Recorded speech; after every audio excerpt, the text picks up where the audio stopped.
Thank you, Mr. Chairman. Thank you for introducing the federal legislation combating organized retail crime act. I am incredibly proud to be a co-sponsor of that, and it is timely, certainly, and needed now more than ever.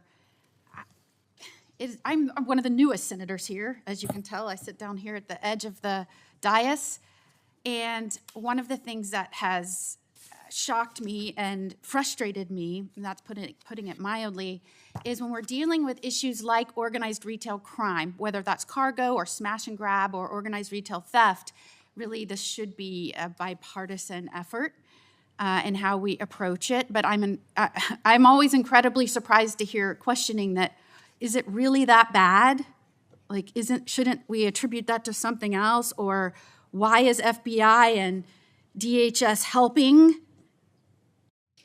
So what I'm finding is that I think in whether it's a governor or a mayor in so many places, and just to be clear, that's the executive branch whose responsibility is to enforce the law. There is almost an ignorance or willful blindness, or maybe it's self-promotion over the success and stability of their state or city. I don't know what it is. But it is increasingly hard for somebody like me that served as a judge and a federal prosecutor and is the wife of a law enforcement officer to watch these statements. For example, in one governor, Newsom out of California, went to a cargo theft site and was like, I don't know what's happening. This looks like a third world country. In fact, I don't think it's a coincidence that in the last 3 years, the incident rate of cargo theft has gone up 17,000%, and we've also seen unvetted people come into this country by the millions and invited into California, and nobody's picking up on that. How many times have we heard the word transnational criminal organization? Transnational criminal organization. In fact, we just rolled out more arrests since Trump's been in office of people here that have been deported time and time again with criminal backgrounds and are stealing from cargo freight. In Florida, we just arrested a ring of people here from Venezuela with ties to Tren de Aragua who were found to have been responsible for dozens of retail thefts in Florida. Now, what I'm happy about is we now seem to have proposed legislations that are going to do what we did in Florida. So when I was Attorney General, we launched a database that started tracking these cross-jurisdiction. So where one might look like a single theft incident, we were able to then show, oh no, this was 9 jurisdictions, $20 million in loss, 20 different retailers, and we charged it that way and prosecuted that way and locked them up for the true crime. We also did legislation that expanded the time period on which you could tie in these multiple hits and incidents into the organized crime, and that is what this proposed federal legislation is going to do. But what we have to stop doing is saying the problem's not bad when the numbers are staggering.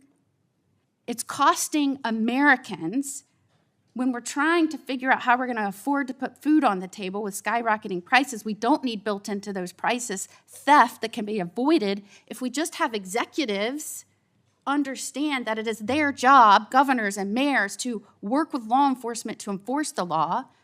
When you have DAs abdicating their responsibility and saying, I'm not going to lock anybody up for theft, that just flows gasoline on the fire.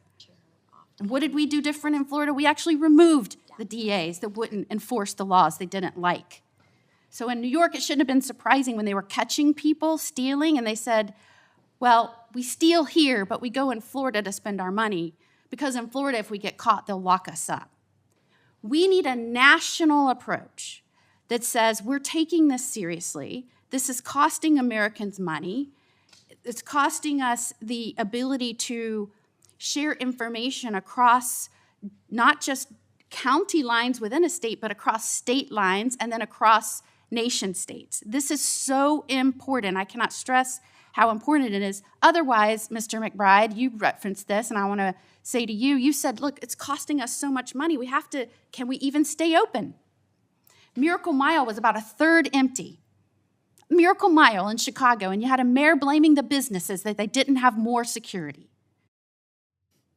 If that is not short-sightedness in the role of an executive in an executive branch, I don't know what is, and that is a primary driver of this. Mr. McBride, can you say, from your experience, how much do you think costs go up as a percentage as a result of this organized retail crime? So I cannot speak exactly to a number. I can tell you that the losses are absorbed by corporations for as much as they possibly can stand, but it does end up coming back to the consumer in a lot of different ways, whether there's cost of goods, because we have to provide additional inventory to cover the gaps that now are missing from the store, cost of security, cost of training, the cost of rehiring associates when they no longer feel safe enough to want to work in those locations. So it is a very exponential amount of increased effort and costs on the part of every single retailer, because every single retailer in this country, in every single state, have been victimized in some way by these crime groups. Thank you, Mr. Chairman. Senator Whitehouse, and then I don't know, Senator Tillis, are you going to ask questions? Okay, I've got to go vote, so you guys will have to work this out here. We'll manage.